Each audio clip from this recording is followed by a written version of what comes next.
Bismillahirrahmanirrahim. Innal hamdalillah nahmaduhu wa nasta'inuhu wa nastaghfiruhu wa natubu ilaih wa na'udzu billahi min syururi anfusina wa min sayyiati a'malina. May yahdihillahu fala mudhillalah wa may yudlil fala hadiyalah. Asyhadu an la ilaha illallah wahdahu la syarikalah wa asyhadu anna Muhammadan abduhu wa rasuluh. Allahumma salli ala Muhammad wa ala ali Muhammad kama sallaita ala Ibrahim wa ala ali Ibrahim wa barik ala Muhammad wa ala ali Muhammad kama barakta ala Ibrahim wa ala ali Ibrahim fil alamin innaka Hamidum Majid. Allahu akbar. Allahu akbar. Alhamdulillah, kita ucapkan puji dan syukur kepada Allah Subhanahu wa taala khususnya atas nikmat besar yang Allah berikan kepada kita pada hari ini, iaitu kita memasuki bulan Ramadan, bulan yang diberkati oleh Allah Subhanahu wa taala, bulan yang di mana kita diberikan satu kewajipan yang besar, iaitu untuk menunaikan ibadah puasa dan juga ibadah Ramadan. Selawat dan salam kita panjatkan kepada Nabi Allah wa Rasulullah Muhammad sallallahu alaihi wasallam, yang di mana bulan Ramadan ini adalah bulan di mana kita berusaha untuk mengikuti baginda sallallahu alaihi wasallam sesempurna mungkin, dari segi akhlak baginda sallallahu alaihi wasallam, dari segi ibadah baginda sallallahu alaihi wasallam, dan dari segi takwa baginda sallallahu alaihi wasallam, yang merupakan tujuan kenapa kita berpuasa dan melakukan ibadah yang dituntut dalam bulan Ramadan ini, seperti mana firman Allah Subhanahu wa taala yang dibacakan tadi oleh Imam, ya ayyuhalladzina amanu kutiba alaikumusiyam kama kutiba alal ladzina min qablikum la'allakum tattaqun. Di mana ketetapan puasa pada kita ini dan pada mereka yang datang sebelum kita adalah untuk kita memperolehi ketakwaan dan ketakwaan yang sebenar-benarnya. Pada bulan ini dan juga pada tahun ini, Jabatan Dakwah Muhammadiyah telah keluarkan satu tema, yakni membawa mesej dakwah Muhammadiyah. Tema tersebut seperti mana yang diletakkan dalam topik tajuk tazkirah ringkas insya-Allah pada hari ini, iaitu keluasan ilmu memacu pembangunan jiwa dan ummah. Satu tema yang sangat besar, tetapi kalau kita yang biasa di Muhammadiyah ni, tema ini diulang-ulangi bermula daripada Muhammadiyah ditubuhkan sampailah sekarang, rasanya sampai ke depan, iaitu tema berkenaan tentang kepentingan ilmu. Ilmu yang sememangnya luas, ilmu yang sememangnya dari segi karakternya dan tujuannya membentuk jiwa peribadi seorang insan dan juga membentuk jiwa dan peribadi ummah, iaitu ummah Muhammad sallallahu alaihi wasallam. Mungkin di sini saya ingin membuka sebelum para asatizah yang lain berterusan mengaitkan tentang tema ini dengan judul-judul yang diberikan. Saya ingin mengaitkan tentang karakteristik ilmu itu. Salah satu karakteristik ilmu adalah ilmu itu menjadi cahaya bagi kita semua. Seperti sebuah pepatah kata Arab, al-ilmu nurun wal jahlu zalamun. Ilmu itu adalah cahaya dan kejahilan itu, kedangkalan itu, kebodohan itu merupakan satu kegelapan.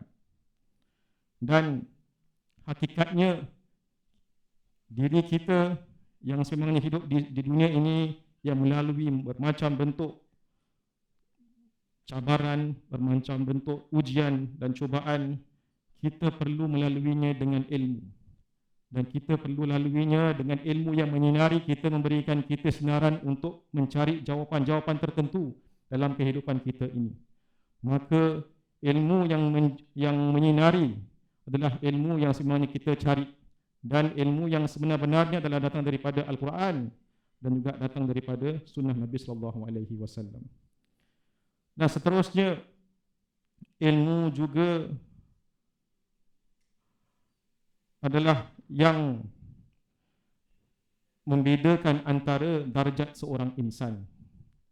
Firman Allah Subhanahu wa taala dalam surah Al-Mujadilah ayat ke-11, yarfa'illahu alladhina amanu minkum walladhina utul ilma darajat.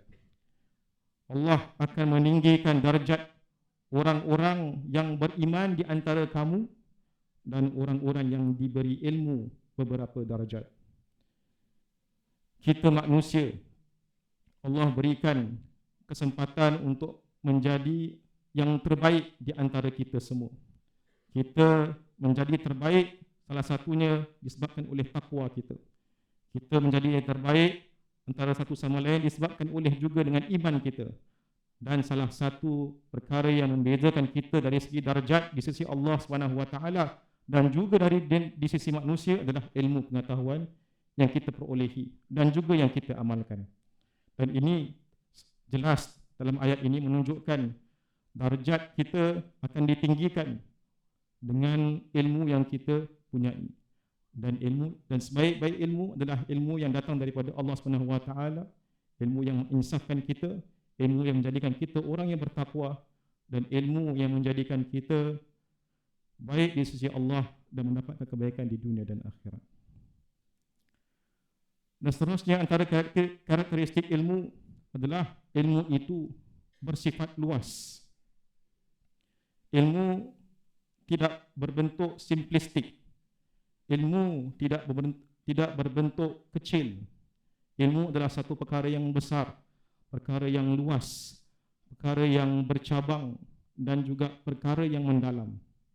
Bila seseorang mendalami ilmu, dia berusaha untuk mengharungi lautan ilmu tersebut, walaupun lautan itu sangat-sangat besar. Dan seperti mana firman Allah SWT dalam surah Al-Kahfi, Allah ingatkan kita tentang kebesaran ilmu Allah SWT, keluasan ilmu Allah SWT, di mana Allah berfirman, "Kullau kana al-bahru midadan li kalimati rabbi lanafida al-bahru qabla an tanbatha kalimatu rabbi walau ji'na bimithlihi madada." Yang bermaksud, katakanlah Muhammad, seandainya lautan menjadi tinta ataupun tinta untuk menulis kalimah-kalimah Tuhanku, maka pasti habislah lautan itu sebelum selesai penulisan kalimat-kalimat Tuhanku, meskipun kami datangkan tambahan sebanyak itu pula. Ilmu Allah SWT sangat-sangat luas dan sangat-sangat lapang. Dan atas dasar itu juga minda manusia yang menerima ilmu tersebut perlulah menerimanya dengan seluas mungkin dan selapang-lapang mungkin, dan berinteraksi dengan ilmu seluas-luas mungkin dan selapang-lapang mungkin, dan bukan kita disempitkan. Luasan ilmu yang kita raih patutnya mengajar kita memahami apa yang dinamakan dengan perbezaan. Juga mengajarkan kita adab dalam kita berbeza pendapat dan juga berikhtilaf, dan mengajar kita prioriti dalam perjuangan. Kerana keluasan ilmu tu, banyaknya ilmu tersebut, tidak semua informasi menjadikan satu ketetapan buat kita pada waktu-waktu tertentu. Ada prioriti, ada perlu yang kita utamakan untuk kita perjuangkan pada waktu-waktu yang tertentu. Dan seterusnya, mereka yang mendapatkan keilmuan, kefahaman dalam ilmu, maka mereka inilah orang yang diberikan Allah SWT kebaikan, khususnya di dunia dan lebih-lebih lagi di akhirat. Sabda Nabi SAW dalam hadis riwayat Bukhari dan Muslim, "Man yuridillah bihi khairan yufaqihu fid din." Barang siapa yang Allah kehendaki kebaikan baginya, dia akan memberikan kefahaman dalam agama.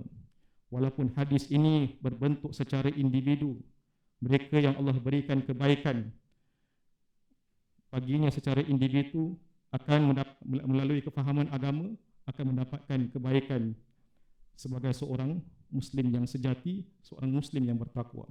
Namun begitu, ia tidak apply secara individu sahaja, ia perlu apply juga kepada ummah.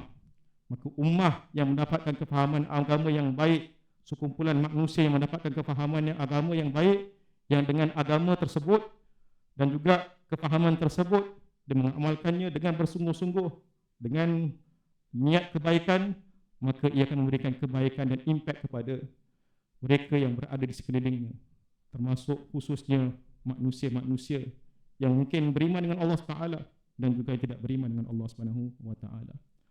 Maka tema pada hari ini, tema pada bulan ini yang kita ingin menjangkau keluasan ilmu Allah Subhanahu wa taala semampu mungkin melalui mungkin peringatan-peringatan tertentu, dan bukan setakat menjangkau sahaja, tetapi perlu dilahirkan dengan satu bentuk kemanfaatan dan kebaikan yang memang menjadi satu kewajipan untuk kita semua sebagai umat Islam yang ditetapkan bagi kita satu tugas yang besar, iaitu tugas khalifah fil ard, iaitu khalifah Allah di muka bumi ini. Dan khalifah Allah di muka bumi tidak akan dapat memenuhi tanggungjawab tersebut kecuali dengan ilmu yang Allah berikan kepada kita, dan ilmu yang benar yang datang daripada Al-Quran dan juga As-Sunnah.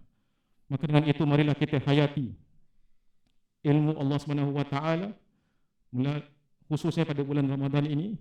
Kita teliti Al-Quran, juga kita berpulang teliti As-Sunnah, bukan setakat baca sahaja, kita tadabbur betul-betul supaya kita dapat menjangkau ketakwaan yang sebenar-benarnya, ketakwaan yang kita hayati, bukan setakat ketakwaan yang kita amalkan dan aplikasi secara simplistik, ketakwaan yang mendalam, ketakwaan yang menjiwai hakikat kepribadian seorang Muslim yang hakiki. Maka dengan itu insya-Allah saya berharap bulan Ramadan ini kita dapat berusaha mencapai ibadah yang sebaik-baiknya, dan juga semoga ibadah kita dapat diterima oleh Allah Subhanahu wa taala dengan sebaik-baiknya juga. Wabillahi taufiq wal hidayah. Wassalamualaikum warahmatullahi wabarakatuh.